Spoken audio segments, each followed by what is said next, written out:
in to this virtual tour of California state parks. My name is Ashley and I'm an interpretive aide down here at the beautiful Seacliff State Beach in Aptos, California, just south of Santa Cruz. I want to thank you all for tuning in. This is going to be a program geared towards a general audience, and so if you're looking for the virtual history walk, you are in the right place. And so before we talk about the history of Aptos, I want to give you a quick California State Parks update. First off, I want to thank you all for staying home, staying safe. You're all playing an important role in helping to continue flatten this curve. Seacliff does remain open for pedestrians and cyclists. The parking lot and campground still remain closed. And if you do find yourself down here, please remember to practice social distancing. Keep that 6 feet between you and other people. You're not only keeping yourself safe, but you're helping to keep everybody else in the community safe as well. Also, remember to wash your hands frequently with soap. Avoid people who are sick. And there is a mask order in effect in Santa Cruz County. So if you're going out to do essential business or activities, please be sure to wear a mask. And so, with that, we are on Facebook Live. So I've been seeing some thumbs up coming through. Great, go ahead, keep those coming. Share those hearts. Ask any questions or leave any comments below the video. I'll do my best to answer those questions at the end.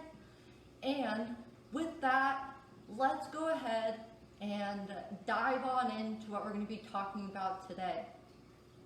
If you watched any of our other videos, you've probably seen the one that talks about the story of the Monterey Bay. And that one focuses on how the bay got to its current state that it's in today, and how people work together to conserve the important Monterey Bay. I'll be doing that story again on Wednesday morning, so tune on in then. But today, I wanted to focus on the history of Aptos. And as an Aptos native born and raised here, I knew bits and pieces of the story, but I didn't really connect all those dots. So I'm really excited to bring you the history of Aptos so that you can fill in any gaps that you might have. And so, let's go ahead and get started. And our story of Aptos begins in 1833 with somebody by the name of Rafael Castro. And he was awarded a land grant of 5,500 acres in a grant and that land is now was known as Rancho Aptos. And he used this land for many things, but primarily he was a cattle rancher. And at the time, he got he was the first private landowner. He got married at the young age of 20 years old to a woman by the name of Soledad Cota, and they had a big family. They had 12 children and over 40 grandchildren. Their marriage was a bit rocky, and they filed for divorce 3 times, but never completed the process. And they are buried next to each other in a cemetery near Resurrection Church, just over the highway here from Seacliff. And so, in 1840, Rafael Castro built a house just off of Wharf Road, which is near where Safeway is today, and it was owned by the C.C. Rhodes family up until around 1915, when unfortunately that family let the house go into disrepair because they weren't caring for it, and it eventually burned down. And so, fast forwarding to the 1850s, the first wharf in Aptos was constructed, and this was located at the end of Aptos Creek. So if you've been to Rio Del Mar and you notice those wooden pilings that you see when you're going over the bridge, those are the remains of the wharf. And so when the wharf was constructed, it was only 500 feet long, and it was used for shipping hides and flour and redwood lumber, because during this time redwood logging was really big on land that is currently the forest of Nicene Marks. And so the wharf was extended to be 1,300 feet by a person by the name of Klaus Spreckels.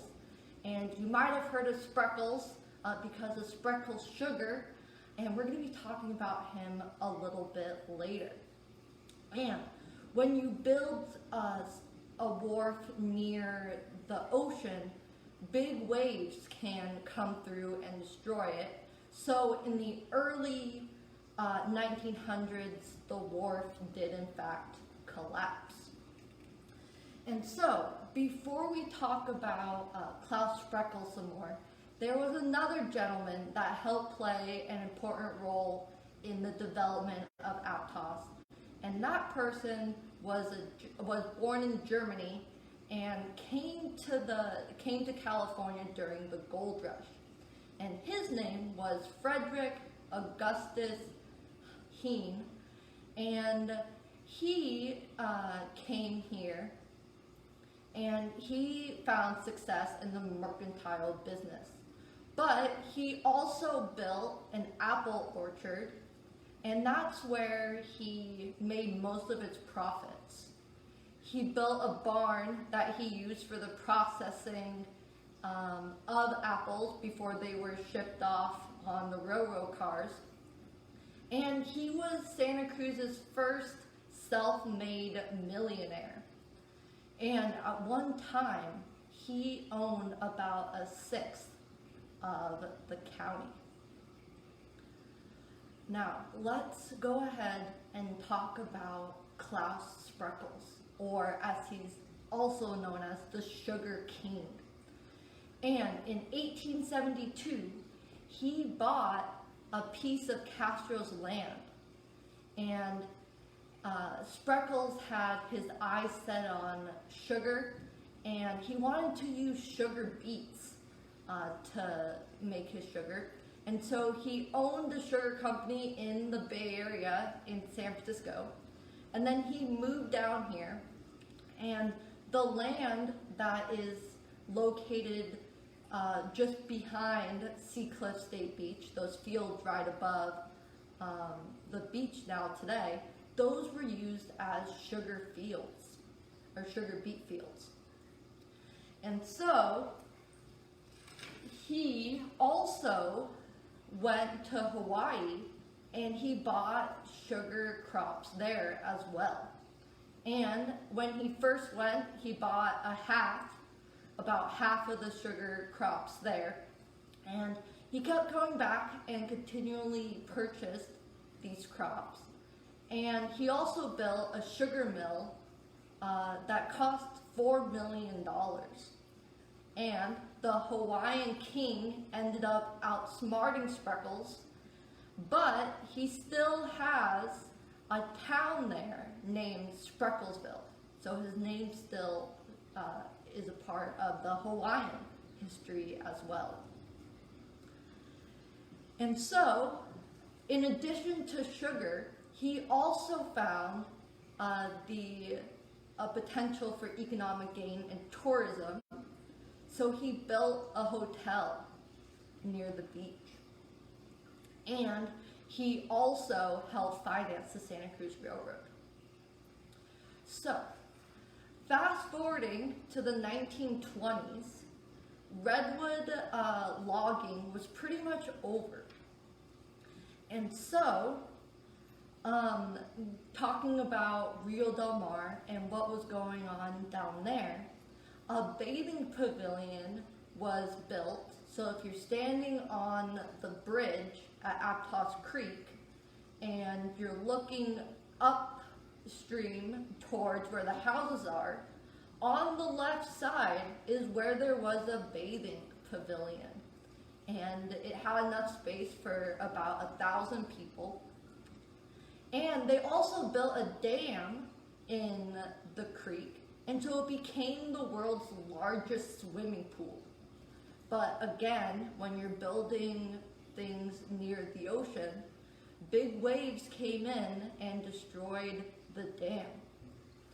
If you walk along the creek today and you look along the side of the road there, you can actually still see remnants of the concrete slabs that were used as diving boards. And so another hotel was built up on the hill, the big hill at Rio Del Mar. And that hotel was called Hotel Don Rafael de Castro. And unfortunately, that hotel burned down due to an electrical fire. Fortunately, all 350 people that were inside the hotel were rescued, and it's only a little bit ironic that as this fire broke out, there was a PG&E employee party going on in that hotel. But everybody was rescued, and so nobody was hurt. And so, keeping on with the development of Aptos, there was another landmark here that you can still see today, and that is the Bayview Hotel. And the Bayview Hotel is just located across the highway, down the street, close to the entrance of Nicey Marks. And the hotel, the Joseph Arano inspected each piece of lumber that was used to build the hotel. Floors were ordered from, the fireplaces were made out of marble and they were ordered from France, and the furniture was handcrafted in Spain.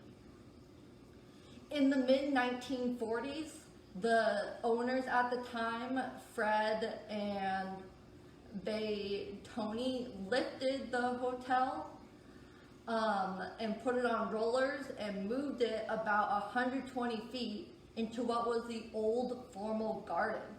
And so that's why if you ever walk past the Bayview Hotel and you notice that big magnolia tree in front of the hotel, that's because the hotel was moved into the garden.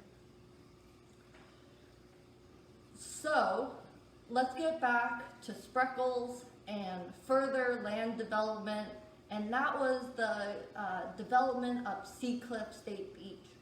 That's where I'm coming from you live today. I'll give you a quick look of where my view from where I'm standing right now. And in 1931, a 26.97 acre parcel of land was sold to the state of California. It included beachfront property to the north of the pier and Seacliff Park subdivision lots to the east. The following year, the stock company that had invested in Seacliff went bankrupt, and this company was the one that was responsible for helping to bring the SS Palo Alto to Seacliff State Beach, which is the concrete ship that you see.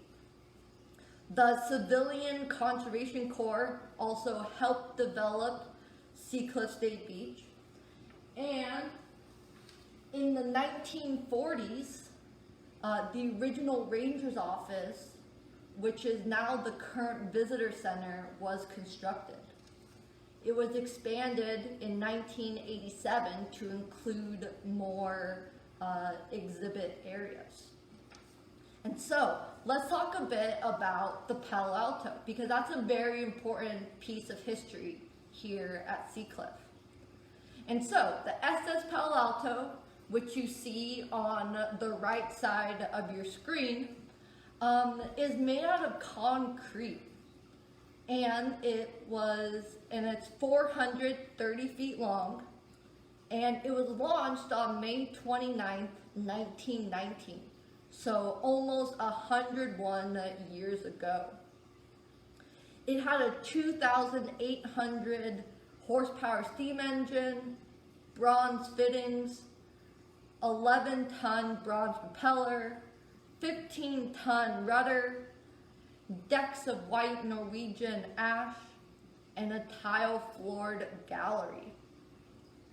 She arrived at Seacliff on January 22nd, 1930, and water was let into the bottom, and so that she settled on the bottom, and a pier was built out to the end of it. And it was a party ship.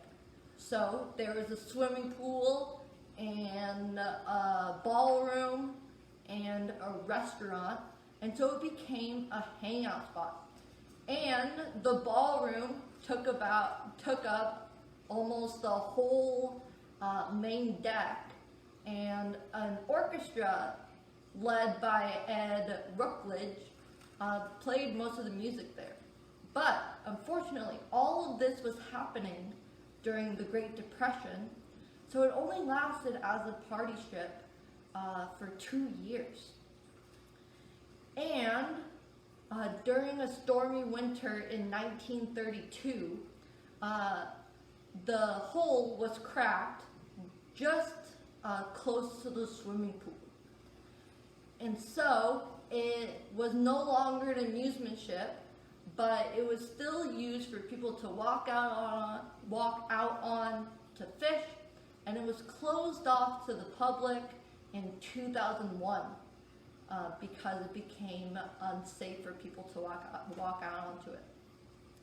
And today, you might be wondering, why don't we just get rid of the ship? It's breaking down. Well, it's acting as a habitat for all the animals that live on top of the ship, like all of the birds, as well as all of the animals that live below the surface.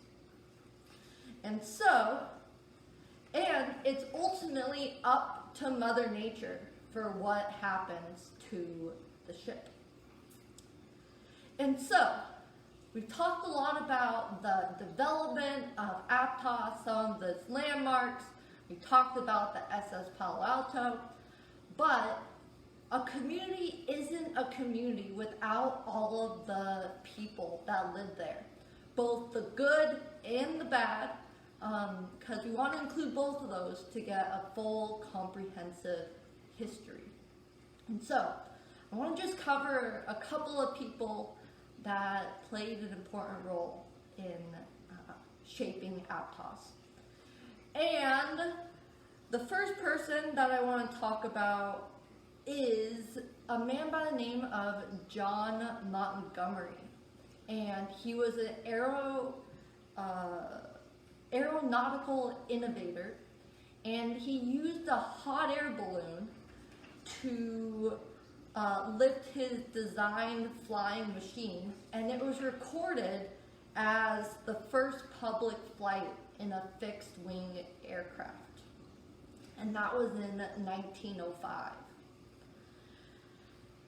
And probably one of the most interesting characters in the story of Aptos is somebody by the name of Paul Woodside. And Paul Woodside was a hermit. He built his house about halfway up the cliffs at Seacliff, and he kept to himself and was very territorial. And so when a sheriff and an undersheriff came to his house to serve a warrant, gunfire broke out, all 3 men died, and upon further search of his